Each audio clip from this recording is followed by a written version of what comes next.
Today we have Dr. Alexandra Sowa. She is a dual board certified physician in internal and obesity medicine, founder of So Well, and author of the groundbreaking book, The Ozempic Revolution. With over a decade of clinical experience, Dr. Sowa has become a leading voice in metabolic health, specializing in GLP-1 medications and their transformative role in tackling obesity and chronic illness. Welcome to Simply Walk the Talk. Our bodies and minds adapt to what we do most of the time. If you want to change your body and mind, you must change what it is you do most of the time.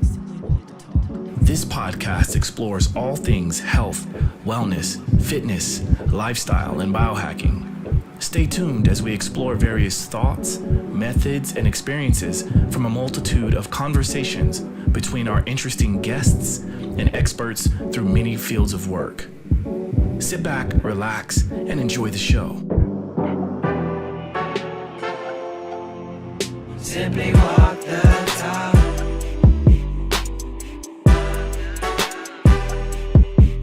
Simply walk the talk.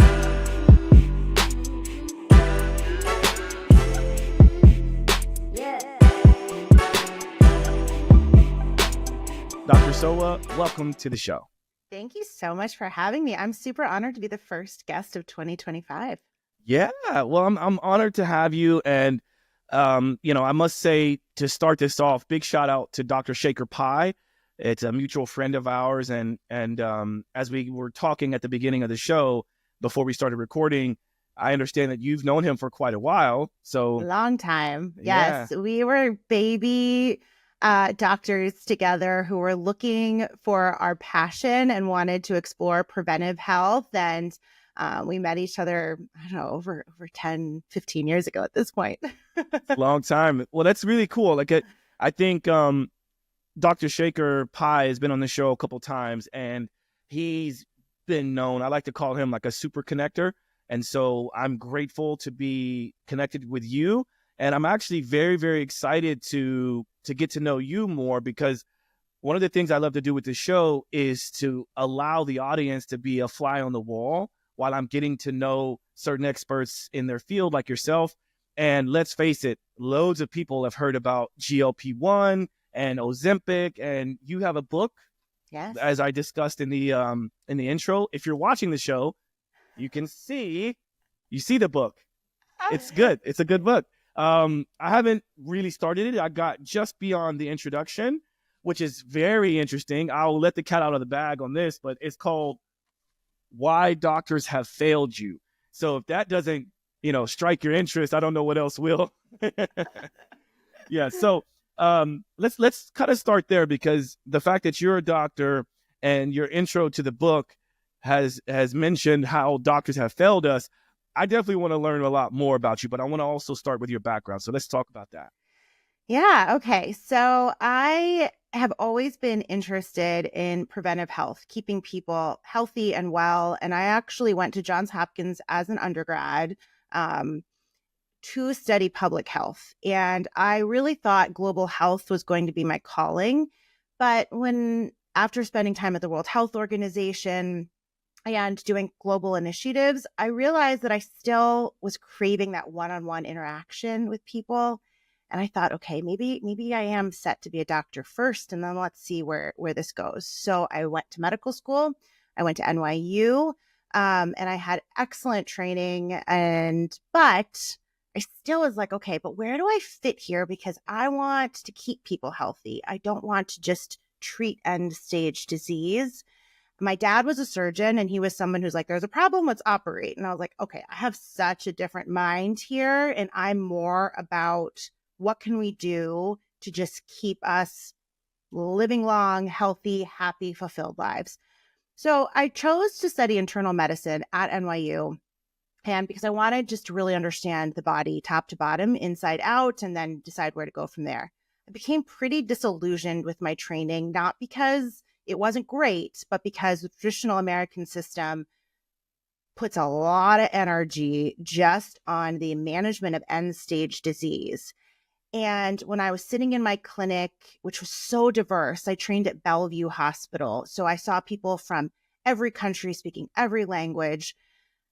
And it didn't matter where people were coming from, whether I was seeing him in the private hospital at NYU or the public hospital or the veterans hospital. Everyone kind of had these same end stage diseases. And the blanket advice we would give for the majority of people would be like, well, it'd really benefit you to lose like 5 to 10% of your body weight. So lose some weight. And they'd be like, okay, but I've been trying for like 25, 30, 40, 50 years. What do I do? Yeah, like I haven't been trying. Yeah, exactly. They're like, okay, everyone who needs to lose weight knows they need to lose weight. So I always felt terribly even kind of being like, have you thought about it? And then, we had this like pathetic little handout that was like, eat your vegetables and eat fruit. And then here's this outdated food pyramid. And I was like, there has to be something better than this. So I was so fortunate. I found very early on in kind of its infancy, the field of obesity medicine. And we called it that from the very beginning. People really didn't like that word, but we're like, hey, obesity is a disease and we need to bring the science and the money behind it. We need to treat this like a disease. This is truly a disease. And here is this nascent field. And I got to be a part of the early start of it. And it was so exciting. And obesity medicine is here to help people prevent future disease through metabolic health and, in the majority of cases, weight loss. And once I found that, I never looked back. And after my training and residency, I became board certified in this field. I got to study with some greats around the country, learning different approaches. So different nutritional therapeutic approaches, mind-body connection, mind-gut connection, all of these things, exercise, different ways, and kind of brought it into this field. And I got to open my own practice in New York City. And out of that came Sowa, which is now a method that I write about in the book. And we have a whole kind of ecosystem to support people who are on this journey. It's amazing. And first of all, there's so many things that we can touch on. We'll go down several rabbit holes.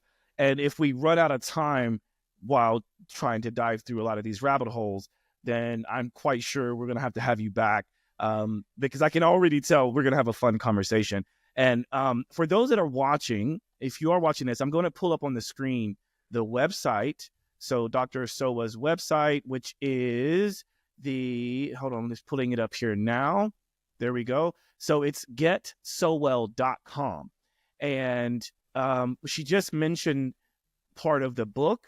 So here's what that looks like. So if you're watching, you see on the screen, we've got the book, and there's the lovely Dr. Sowa there.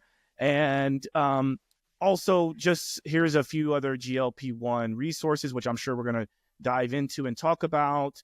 There's even a blog here, and it looks like a meal service and the whole back story. So we will touch on a lot of this, but I just wanted to let you know that, like, if you happen to have to pause this and then you need to refer back, please go to getsowell.com.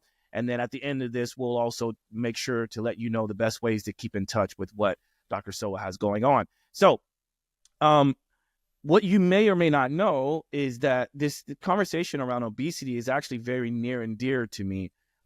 My father, he passed away a year ago, and had been battling obesity for most of his adult life. And, he was definitely morbidly obese. Basically, right kind of in the midst of the pandemic, which for our family, we kind of knew that the pandemic he would be at the highest risk, so to speak, because of everything that is associated with morbid obesity. We know that it makes it far, far less of a chance for you to kind of get beyond COVID and anything disease related. So basically, he checked in the hospital at around 510 pounds. It's a big boy. And then by the time he was kind of nearing his time on Earth, he had lost, I think he got into like the high 200s. So he had lost almost half of his body weight. And a lot of that is because once he got into the hospital, he had to change his diet. They put him on a renal diet because of some of the issues he had with his kidneys and his liver, basically all the organs, right? And it was interesting that once he got put on this diet where it was almost life or death, magically he was able to lose the weight, right?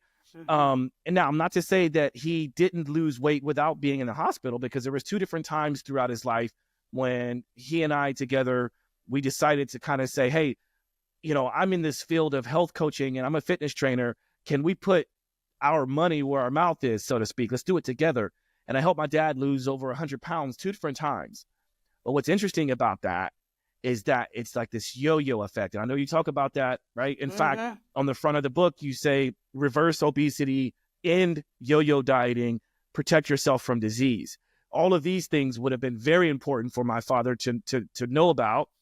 He's not here with us any longer, but doesn't mean that we can't affect others. Okay. So I would love for you to touch on that, and what really truly kind of got you into this world. Do you battle with this into your family as well? Yep. Yeah. As you're describing your story, I'm sitting over here tearing up. I'm so sorry. And I do wish these medications would have been more widely available for your dad and for my inspiration, which is my grandmother's. And I write about them in the book. I come from a family of Eastern European descent. We're very hardy. We're generally new to this country, 2 generations. And weight is something that I grew up constantly hearing about, because my grandmothers specifically, just whatever they tried, it didn't work. And everyone around them kept telling them to lose weight. And they tried low fat. They tried no carb. They tried Weight Watchers multiple times. They're always recommitting to whatever new plan Weight Watchers was doing. They tried the steps. They tried joining their senior center. They tried the gym. They tried everything. And their weight just kept coming on and on and on. And they both passed away from complications from obesity.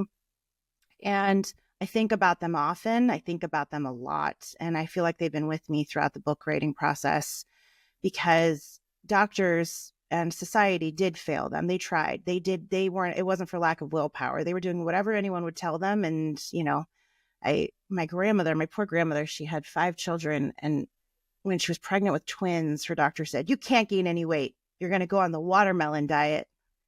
She was only allowed to eat watermelon during her pregnancy. And that's truly what medical advice was at the time. She didn't gain any weight. I think she maybe gained 10 pounds with twins. And then what happens? She screwed up her metabolism so drastically that after birth, she put on, 50 more. So that's the same reason I'm here. And I think because of my relationship with body, and I'm so fortunate, I've always had a healthy relationship with my own body. Am I the thinnest doctor around? No. Am I the fittest doctor around? No. But I do believe that we can be healthy in different bodies. And the goal of this medication in my book is not to achieve a sameness or a thinness. It really is to achieve health.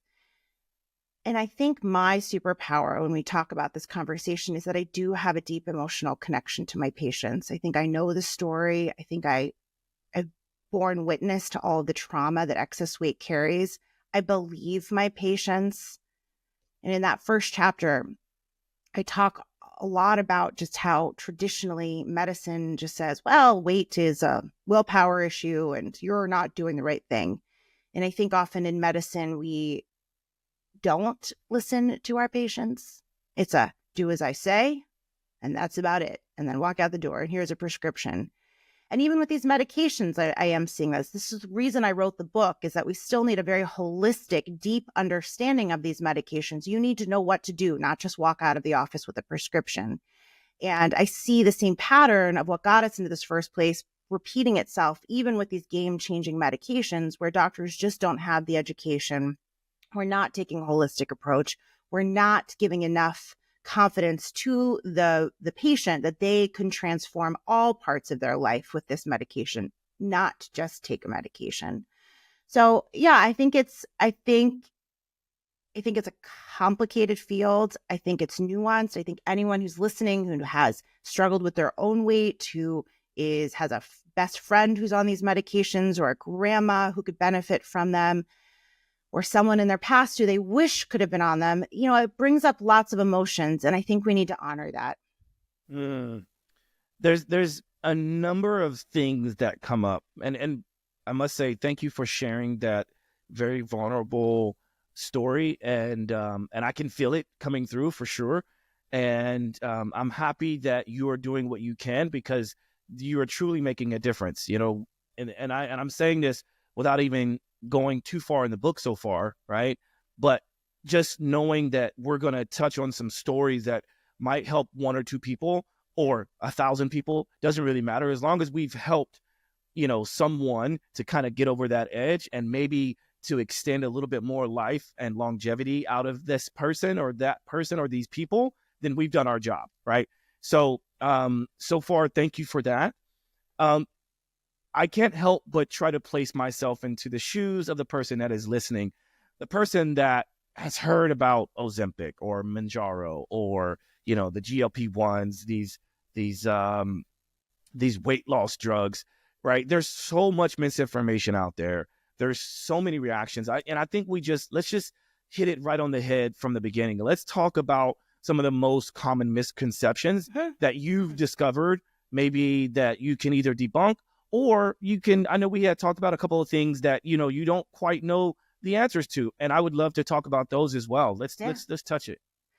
The biggest misconception I see is that this shot is a magic wand and that there's no other work that needs to go into achieving health. And the second part of that is that some people will take that same argument and say, it's just a shot. You're not doing any work. You're taking the easy way out. So that is why I really wrote this book, because it is the first comprehensive user guide to how do you not just succeed on these medications, but how do you achieve total health? The amazing thing about GLP-1 medications is that they work in 3 big ways. They work on your brain, they work at the level of the gut, and they work at the level of blood sugar and the pancreas. Now, we have GLP-1 receptors all over our body, so there are even benefits and uses beyond that. But that's really how this drug influences how we change our lives from day one of the shot. And it's not... May I interject here for a second, simply because I just want to make sure that some people listening may not even understand what we're talking about right now at this point.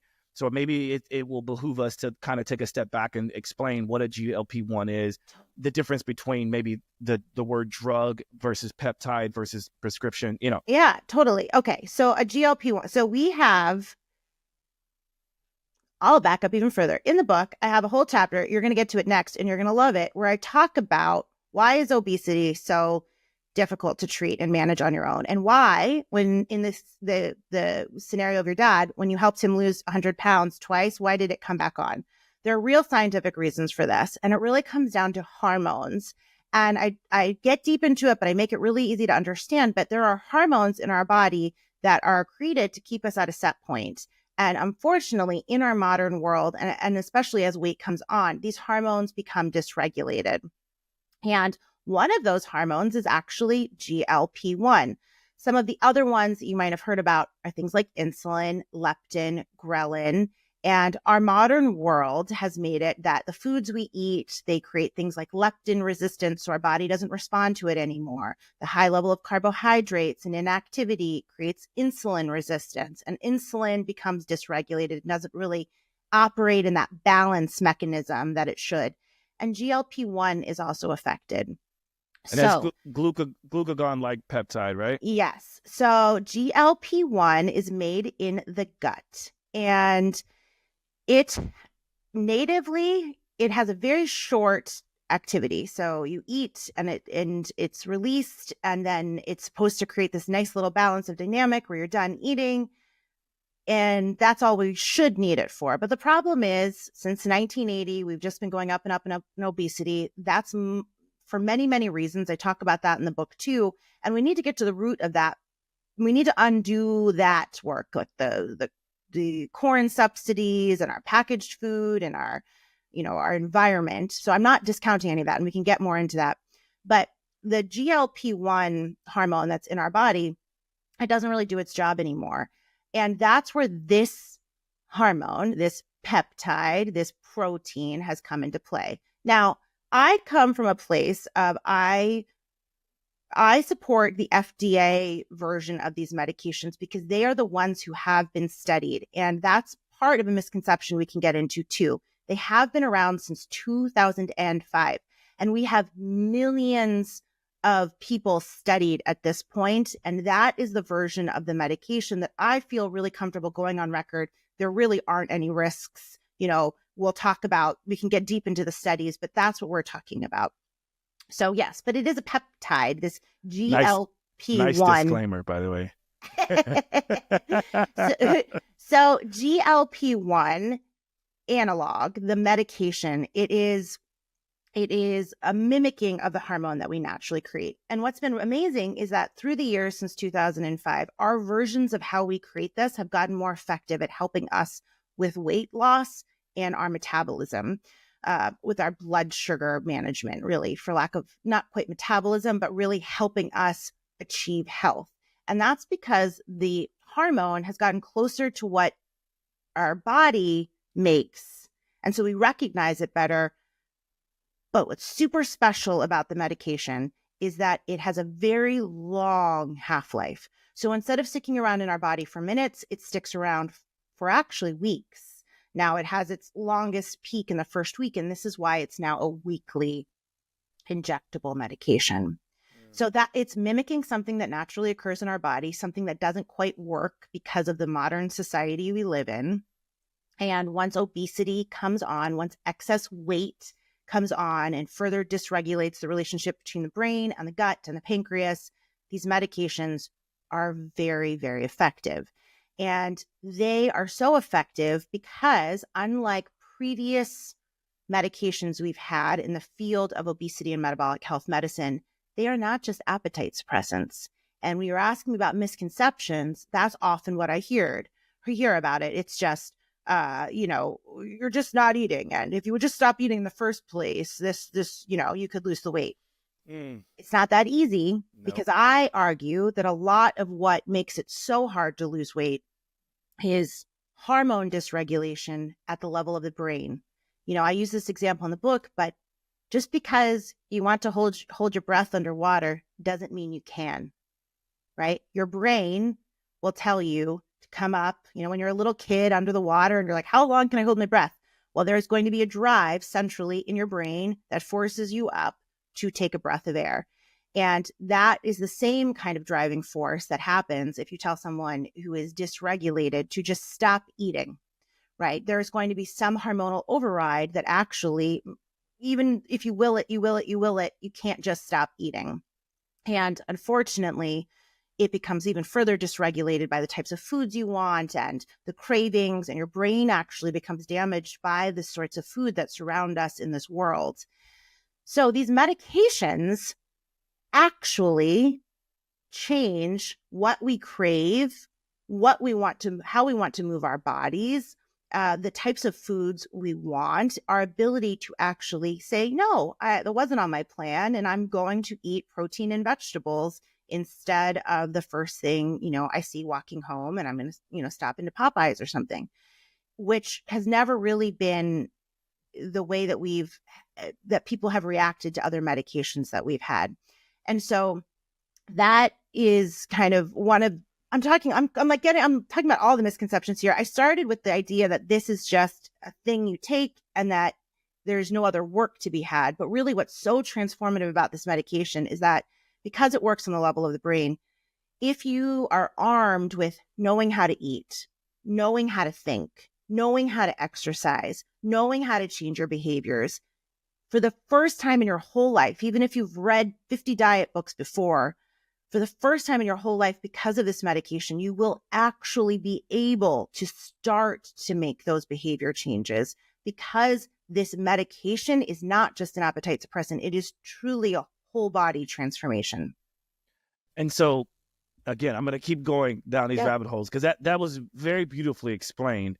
And then it allowed me to start thinking, oh, okay, what about this person? What about that person, right? So the way that you explained that, I think it would be safe to assume that this is, especially at the level you're talking about, the medication side of it, it's for people who have a metabolic issue. Mm-hmm. Yeah, should be. It should be, right? Because, this is part of the other misconception, right? Is that there's some people who think, well, I just want a little bit of weight to lose because it's about to be summertime. I have this little pooch that I want to get rid of.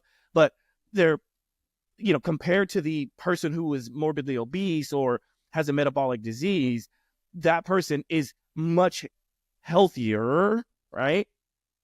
Therefore, they maybe should not be considering, and correct me if I'm wrong, but like, should they also be considering this medication? They should not. Okay. On the surface. So I get this question every day over on Instagram, right?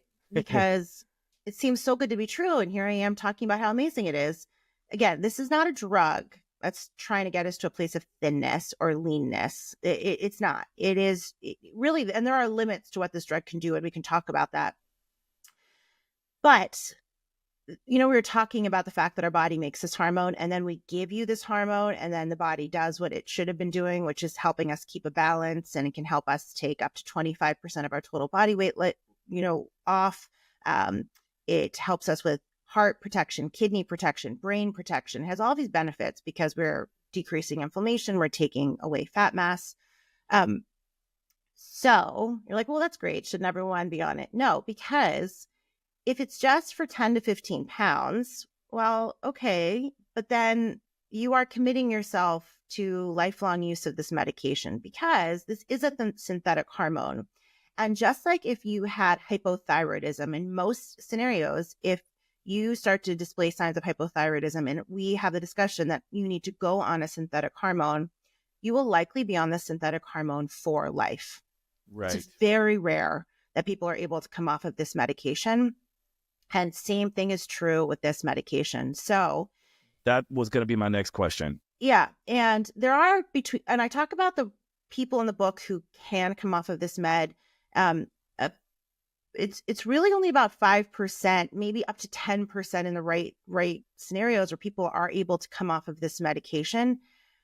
And it might be on the person, it might be for the person who just has 15 pounds to lose, but we just don't know. And I think that that's a really big conversation that's not being had when I'm seeing people get these medications online without a larger discussion, and they think this is just for a quick fix. What I worry about that is exactly what we were talking about before, which is yo-yo dieting. Yo-yo dieting in any form is more detrimental to your health than if you just kept the weight exactly where you started. In most scenarios, if you lose 100 pounds, regain 100 pounds, lose 100 pounds. If you lose 20 pounds, regain, lose. Because every time we do that, we are hurting our basal metabolic rate, we are hurting our muscle mass, we are hurting our brain, and we're just hurting our heart. It's just so complicated. But really, we know that health outcomes with chronic yo-yo dieting are worse. So in that scenario, if you're like, well, but I don't want to be on the med forever, but I just want to be skinny for that wedding, and then I'll put the weight back on. Well, you know what? You're probably not going to put on 15 pounds when you go off the med. You're probably going to put on 20. And then you're going to be like, I want to do it again. And I'm just going to do it short term. And now I'm going to take off 10 pounds. But the next time you put on 20, and you end up creeping up higher and higher. And so we really need to be very careful about that scenario. And I think it's really hard right now on social media because you see a lot of people and content creators and even celebrities, and you see people just getting thin, and you're like, well, I want that. I don't want to have to work at the gym. I don't want to have to think about my food. And I would really encourage that person to really consider what is health. And as long as your metabolic health labs are looking good and you're in the gym and we're looking at, body composition and we're really working on our muscle mass rather than just getting skinny, and we're looking at leanness, then probably not, it's not great for you to go on a medication that you might have to be on for the rest of your life.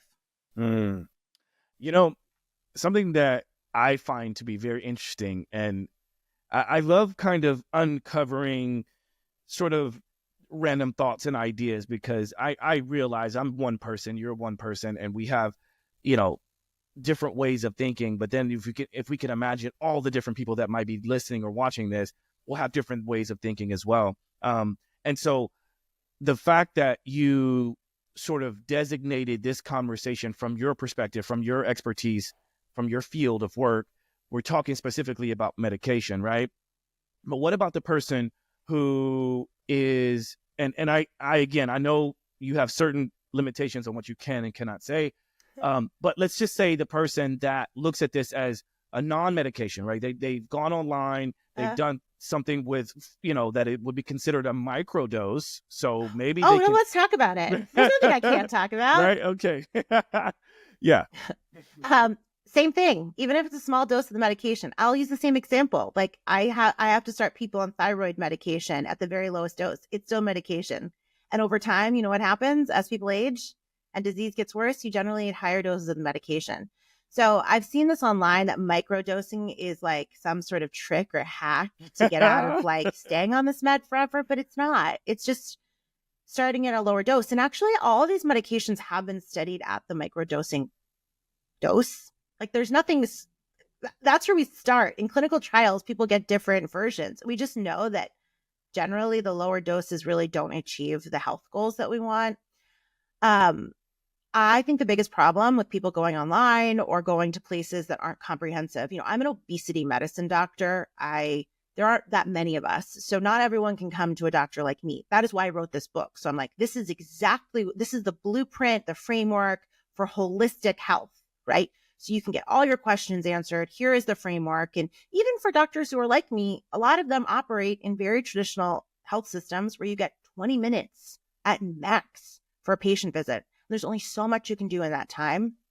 So my problem with all of these places that are popping up everywhere, I mean, I can't even listen to my favorite like pop culture podcasts these days without like many ads popping up for get a GLP-1, you can't go anywhere without it.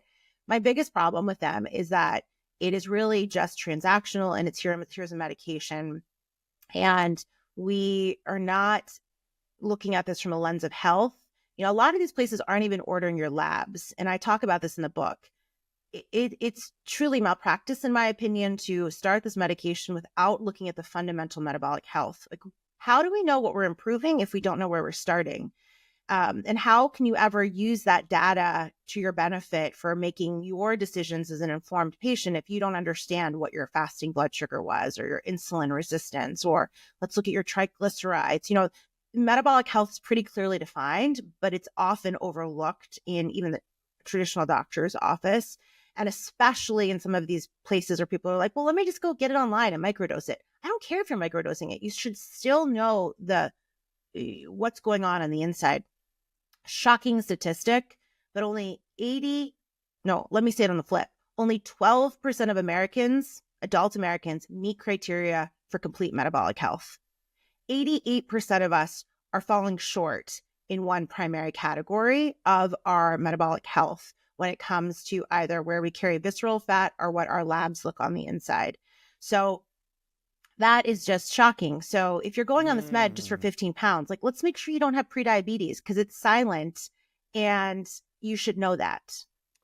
Oh, this is good because depending on how you take this question will depend on I guess what the response is. But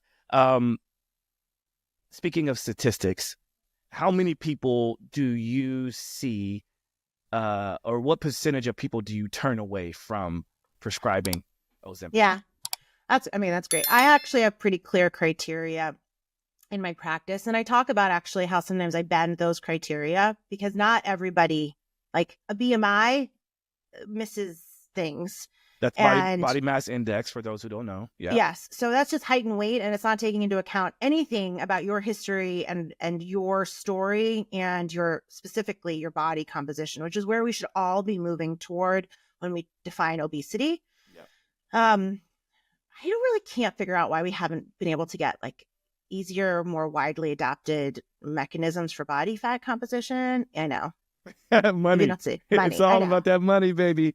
It drives me up the wall. But yeah, that's really the gold. That should be the gold standard of who and how we're helping and then looking at labs. But I do turn away people who are in this for vanity. So in the book, the first thing that I ask people, so to go into more of the book, out of my medical practice, I have a super unique medical practice where I actually realized that my patients needed education more than anything. So I could write them the prescription, but in order for me to help them in the way that I wanted to help them, I actually created a whole curriculum. I call this the Sowa method. People come to my practice. They're only able to come in when they come in and do this 10-week program with me. And I teach them every week like it's a little bit of a mini college course. And those foundations, I realized the right ways to get people to adopt habits, change food. When was it right? When were they ready to start doing, more exercise? How do we work through all the mental blocks that happen in this very complicated journey? And that is what was the inspiration behind this book, because it was working so well, no pun intended, that is the name of the company, but it was working so well that I had to really kind of let this out into the public. And the first thing that I have people do, they always are like, well, tell me how to eat. And I'm like, okay, we're not getting into that until week 3. Hold your horses. Because I could give anyone a meal plan, but if you don't know why you're doing any of this and you don't set the foundation for some strong habits, it's all going to fall apart. You're going to get overwhelmed. And this is going to turn into like anything like it was before, where it's like the diet starts tomorrow. I didn't do it right today, so I'll do it again tomorrow. And then you get caught up and it never will work. So the first thing I have people do is establish their why. Why are you doing this? And I give them a framework, because I've realized that if you only are telling you're doing this for vanity reasons, this is not going to work. You are not going to be happy, because guess what? Skinny isn't motivating. Fitting into your jeans from 15 years ago is like a flash in the pan of like excitement, but then it's not motivating. The things that are motivating are rooted in health. I don't want to be like my grandmothers. I want to be more robust in my later years. I want to get down on the floor and play with my grandkids. I want to be able to walk up the subway steps without getting out of breath. Those things are super, super, super motivating. And those are the things that keep people going. So if you tell me in my practice that I'm doing this just for vanity, I don't think we're the right fit. I don't, because I don't want to worsen eating disorders or disordered ways of thinking about our body. Yeah, and I respect that. I think if we're being completely honest with each other, I think the average person who is doing it for vanity would probably never admit that to you, right? So I wonder, like, do you have a clear way, or are there experiences in which you're kind of like, you know what, I'm not too sure that you're doing this for the right reasons, and you may not need this. Keep in mind, you might have to be on this for the rest of your life. However, I'm not turning you away. I'm just shifting your focus, and maybe we can go down this path, right? Yep. Yeah. And I lay this out. So in the book, I give case study examples, and GLP-1 medications might be appropriate, right? After we really go through weight history up and down and understand what other health issues you're dealing with, and we look at metabolic labs, it might make the right decision for you. Also, we still have other medications in our metabolic health toolkit where we don't have to jump to GLP-1s right away. So if slight blood sugar abnormalities and just a little bit of weight gain has been nagging you, we have metformin. Metformin is a super drug that's been around for a very long time, and it is a longevity medication, in my opinion, because of its ability to keep blood sugar stable and make your body more sensitive to insulin.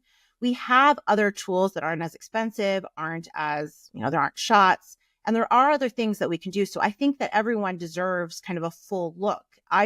That's where we have to be careful by just jumping straight to GLP-1 medications when you don't quite meet the criteria. That I'm so happy you pointed that out and touched on it, because there could be people watching or listening to this podcast thinking that, there's a situation in which we have a obesity doctor or weight loss doctor, and it's like if you have a hammer, everything looks like a nail, right? I can imagine that there's people who think that, like, well, I'm not going to even talk to a weight loss doctor because he or she is going to definitely prescribe me GLP-1. And what you're telling me right now is that no. You need to meet the criteria for that. Yeah. And have you checked out all these other things? Yeah. Right? Yeah. I'm a big fan of investigating. So our company Sowell even has a metabolic health lab testing kit you can do at home, because a lot of doctors won't even look at labs anymore.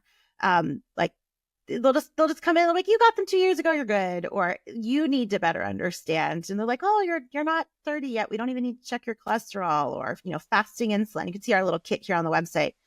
But I am a big and so I specifically really like people to understand their insulin resistance. So we test for fasting insulin at home. And this is something that most doctors don't even understand. They're like, I've never even heard of, I didn't even think I could order that test, right? And it allows us to look at early insulin resistance or the precursor to prediabetes or eventually type 2 diabetes.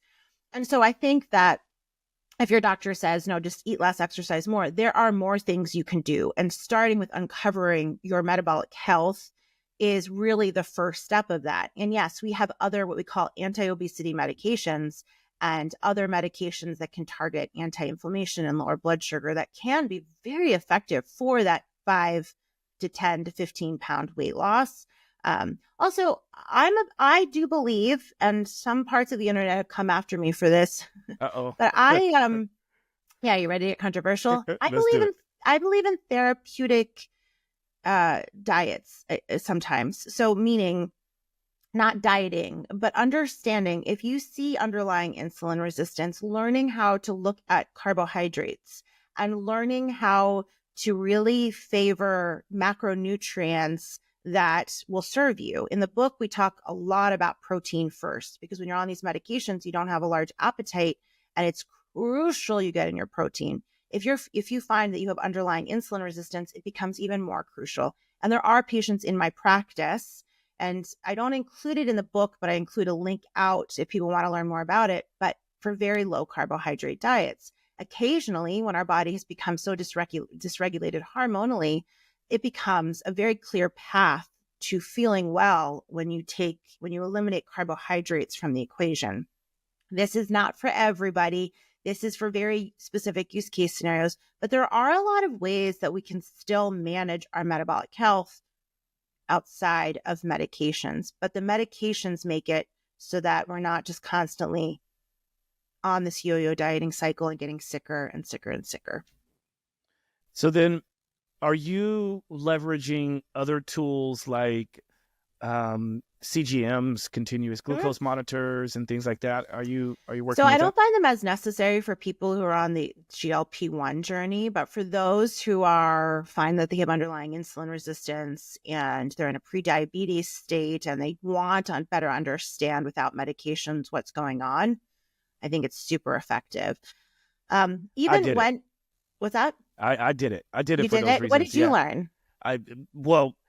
First of all, I learned the different ways my body responds to insulin and carbohydrates, so to speak, right?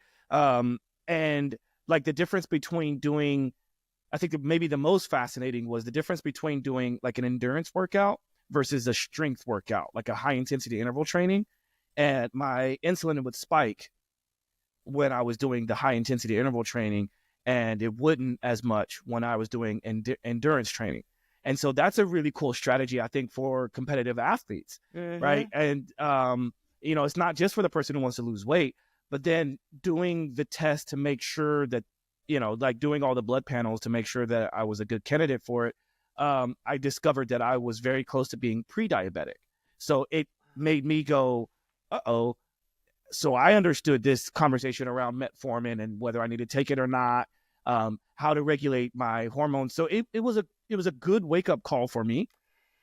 I mean, this is so important. This is exactly what I was saying. Look at you. You're doing all the right things. You are you're like the picture of what we think is health, and you're doing all the right things. But that was to my point. If you need to understand your labs, because you just don't know what's going on the inside, and you need to learn techniques and keep an eye on it, because sometimes no matter how much we do in life, genetics will bite us in the butt, and we might need to utilize other tools. So thank you for sharing that. It's so important for your listeners to know. For sure. And I'll give you another one, even though I know you didn't ask for it. So, and I would love to make an introduction at some point for you on this. But being that I'm also a health coach, like I look up to people like you who are doing this in the clinic, like you're in the field doing this work, and I can learn a lot from you, and I will when especially when I go through the book. But there was something else that I used to do back in the day when I was first kind of becoming a health coach. Obviously, I was trying to sort of create a little bit more variety in my offerings. So I didn't want to be just known as the fitness trainer, the guy who just tells people how to exercise and be in a good posture.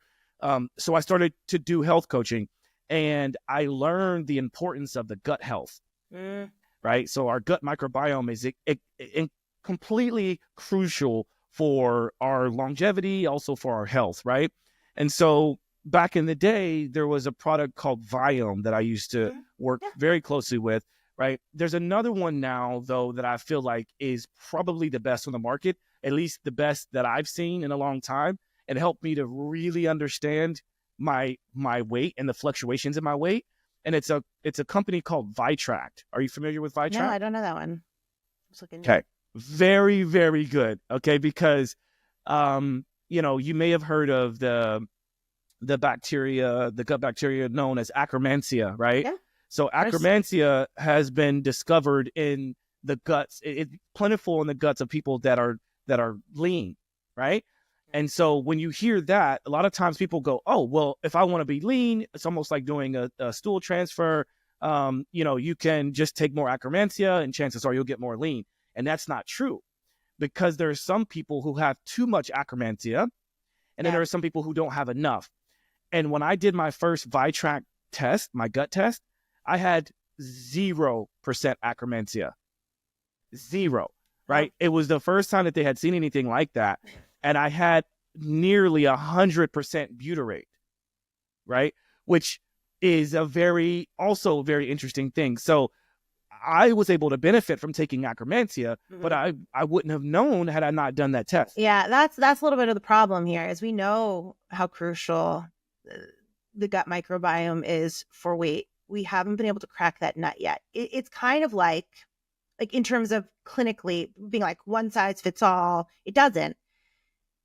It's kind of like the invention of these GLP-1 medications. For a long time, we knew that there was something in these 7 big hormones that I talk about in the book that had become dysregulated. And we were slowly going down and being like, this one, we could target this pathway. And then it didn't work. Like the leptin medications didn't work. Okay, and then we're going down. And then GLP-1, it was kind of by fluke did we discover that this hormone analog really was going to have a big impact. I think, and that was about 20 years ago, 30 years ago now.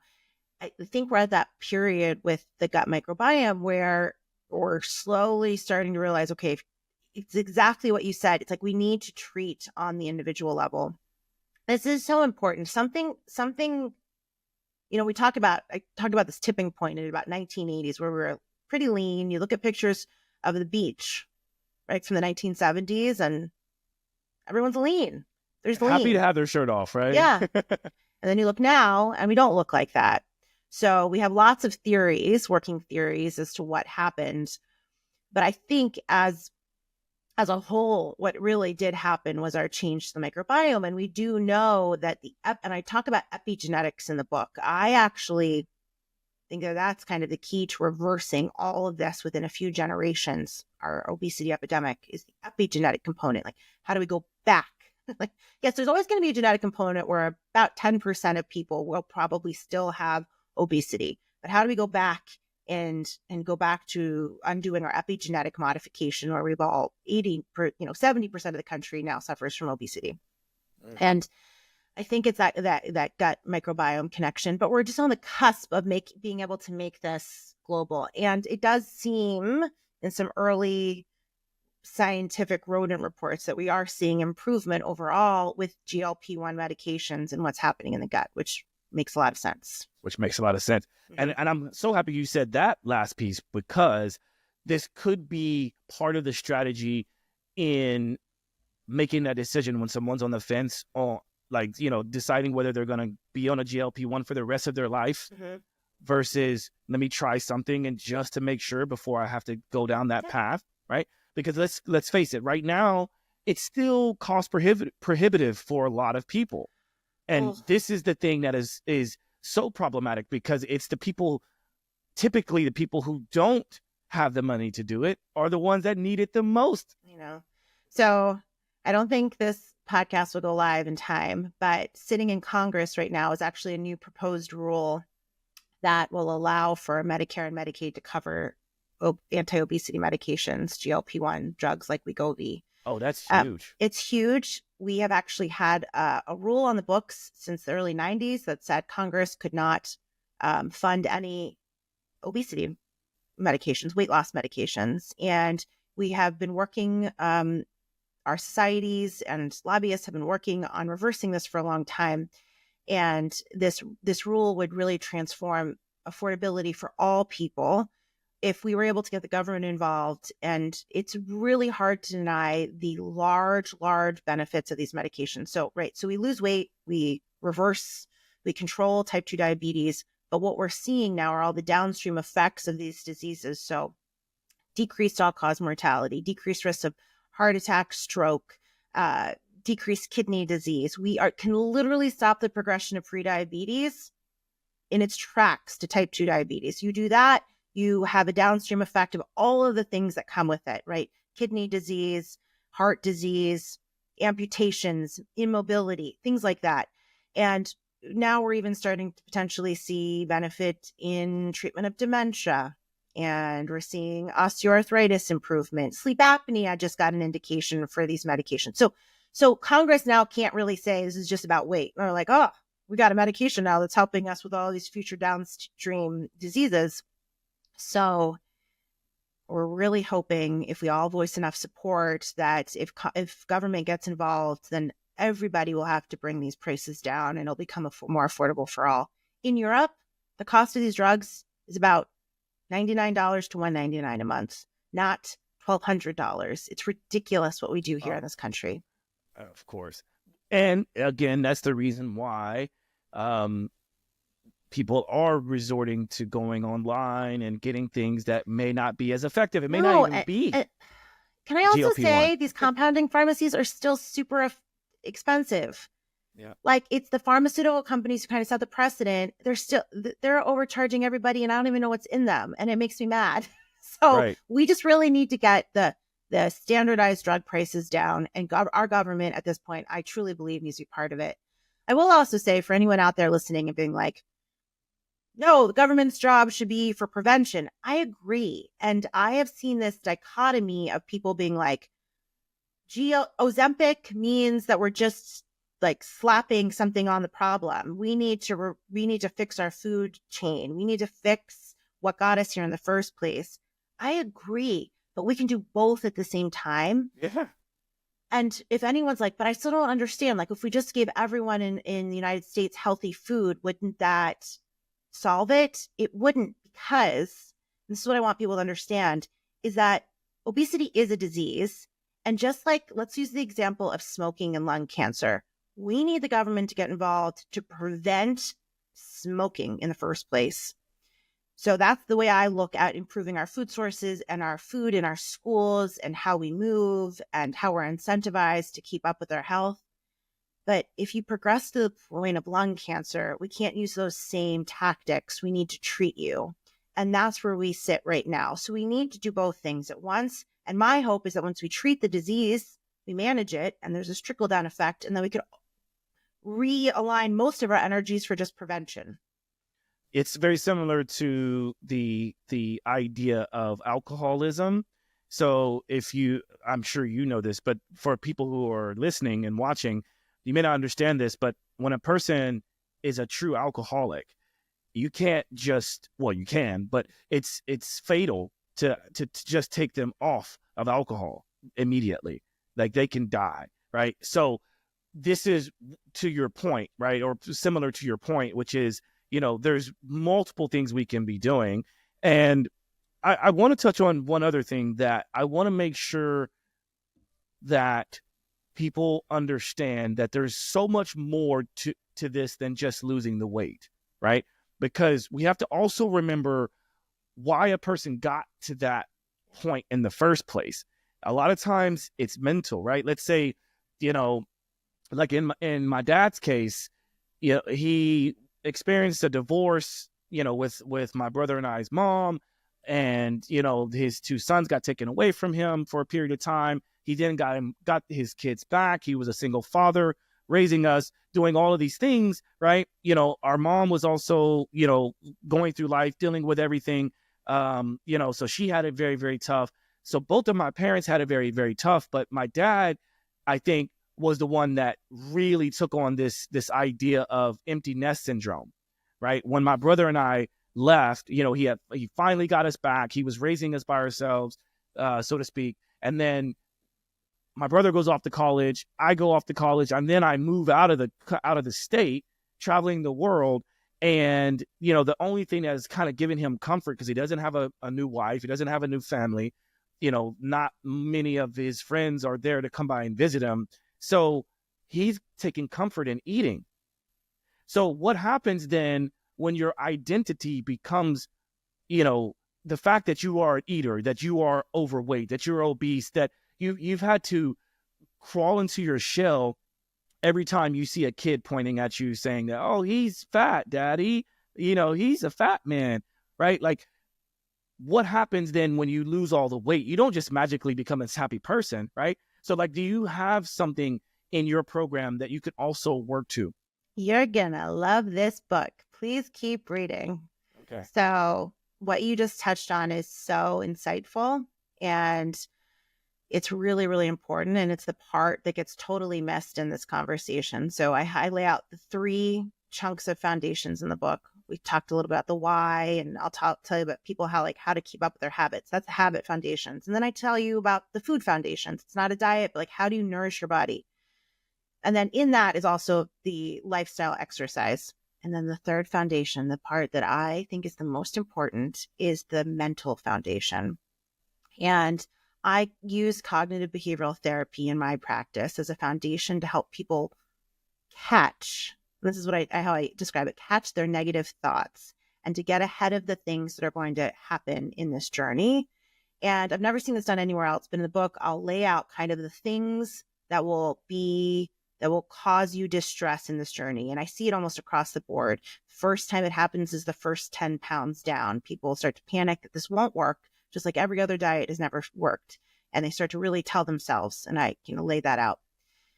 And it happens throughout other parts of the journey. Some are positive and some are negative. When someone actually compliments you for the first time on your weight loss, well, we fantasize about that. But when it actually happens, often it can kind of set off a lot of negative thinking. But the thing that you talk about is what happens when you take away the comfort. And we need to identify that from the very beginning. And we need to work toward, what are we going to replace that with? Now, it doesn't happen all at once, but it can be dramatic. And I talk about other kind of patients where this happens. And it's not anxiety and it's not depression, but it can feel like your whole life has changed, because at 8 o'clock when you would sit down and watch your shows and you'd have a whole, tub of ice cream, because that was the association. What happens when you actually physically, literally cannot have that ice cream? You will not feel well. You don't want it. And what do you do with that time in your brain?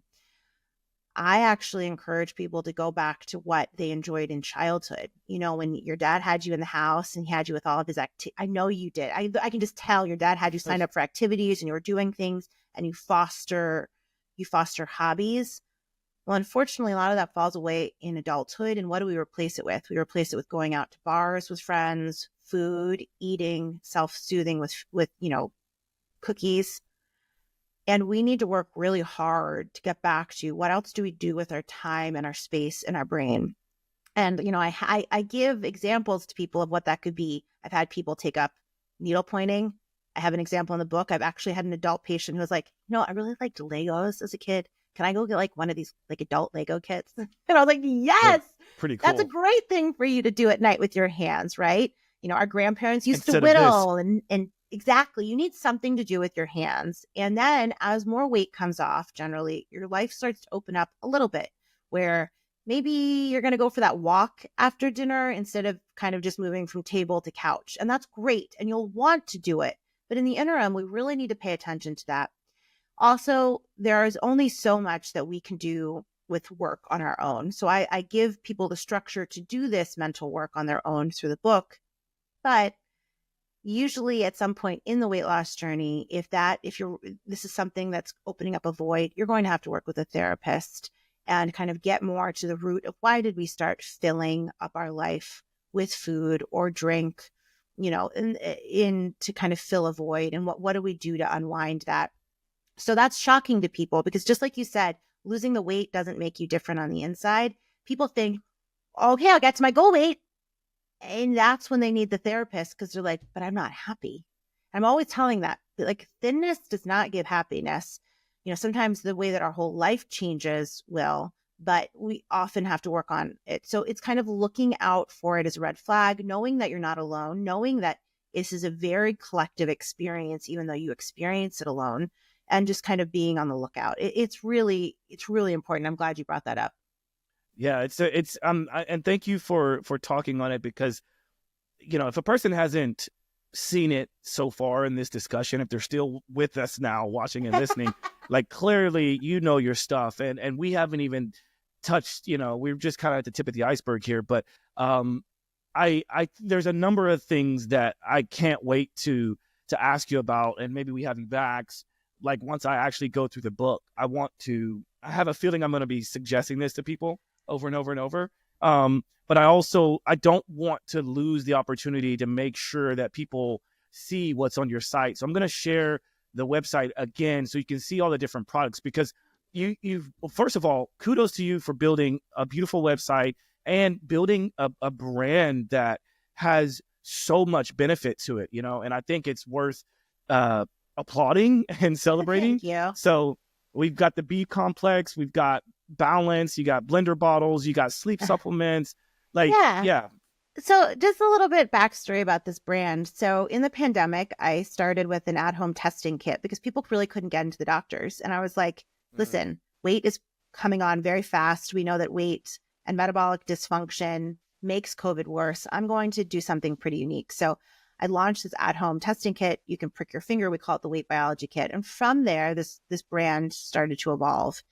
And what I'm probably the proudest of right now is that I started to do this out of my clinic, and now this has grown and grown and grown. And yes, we have other supplements that support metabolic health, everything from berberine and chromium to magnesium supplements that help with sleep.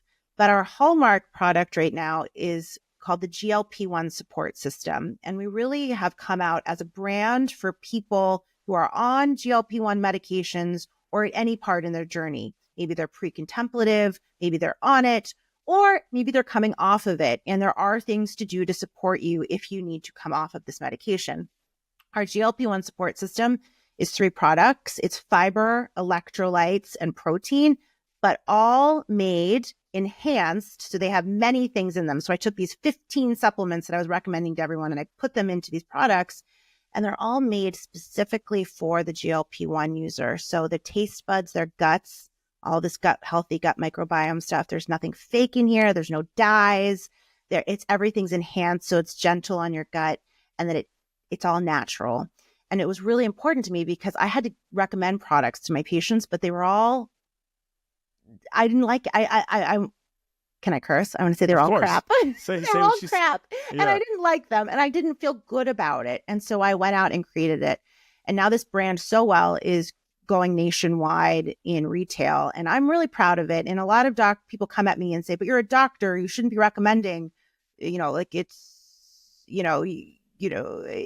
you feel like you shouldn't be recommending products? And I'm like, no, I know this user. I know these patients. I created something just for them. I'm super proud to be sitting in the room with Nestle and all these other brands who are trying to hop on this train, and I'm doing it for the patients. So I appreciate you giving it a little shout out because generally I keep it separate, but I'm ready to start coming more into it and say, it's super unique to be a doctor developed, totally developed. This is owned 100% by me. My husband's now part of the company, and we're growing this as a small family business that's not so small.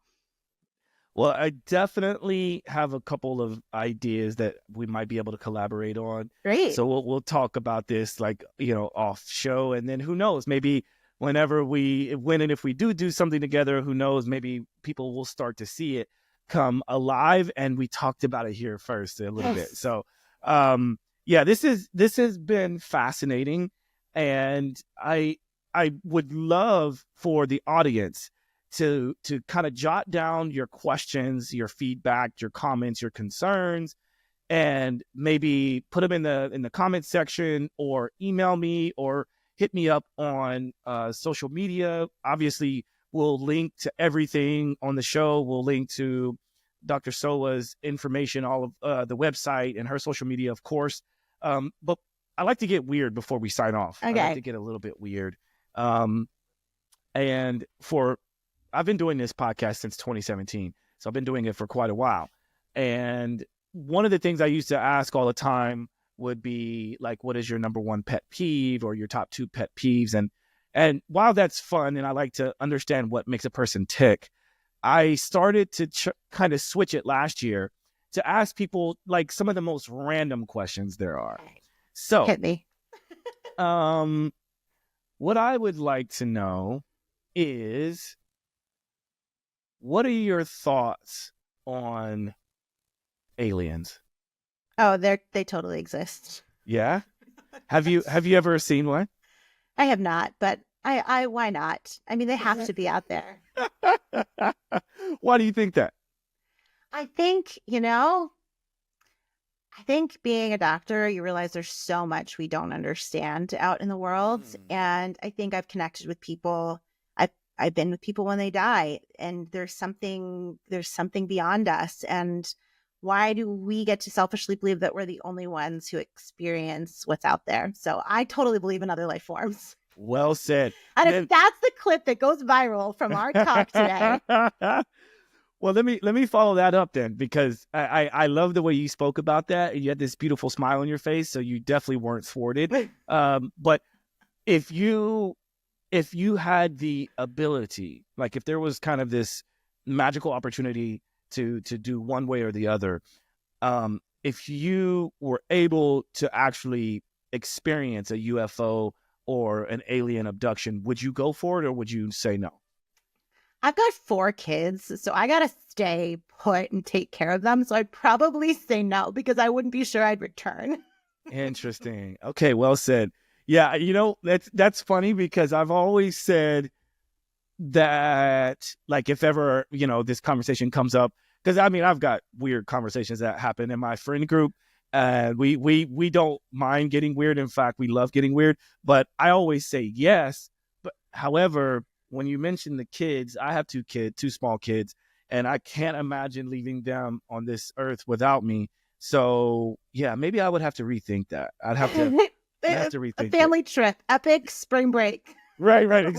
Exactly. Can we all go? I don't know if my kids would be up for it, but anyway, yeah. Thanks for indulging on that, because, in fact, Dr. Shaker Pie and I, we have a very funny story, and it involves UFOs and aliens, and that's a story to tell you in another time. Can't wait. Anyway, okay, like I promised, could you please let people know the best ways to be in touch with you, to find out more about what you're doing? Yep. So you can head to our website, getsowell.com, or you can find me across all social media at Alexandra Sowa, MD. And I'm pretty good about responding to questions. So bring them over there. And if we get enough, I'll come back and we'll have part 2. Yes, let's do it. Part 2, part 3, part 4. And who knows, maybe we can do like a live or something, because I know this topic is very important, and you have been a very fun guest to have on the show, and you definitely, know your stuff. You have a great presence on video. So I would love to see more of you out there, and definitely share whatever you have to share with me, like, so I can put it, kind of keep updating people with the newsletter and whatnot. And again, one more time, everyone, the Ozempic Revolution with Dr. Alexandra Sowa, MD. Thank you for your time. Thank you. Yeah. And until next time, everyone, this is Josh signing off with Simply Walk the Talk. Peace.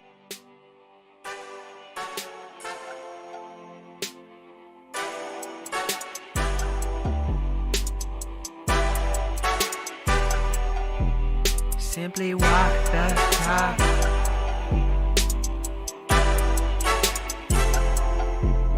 Walk the talk, talking facts. Move like me, but I move a little fast. Make my move, here to last. Fasten these seatbelts, I'm coming past. Take care of me, longevity. Hack my biology, better believe. Walking the talk, soul, mind, and body connected. Better come give us a listen.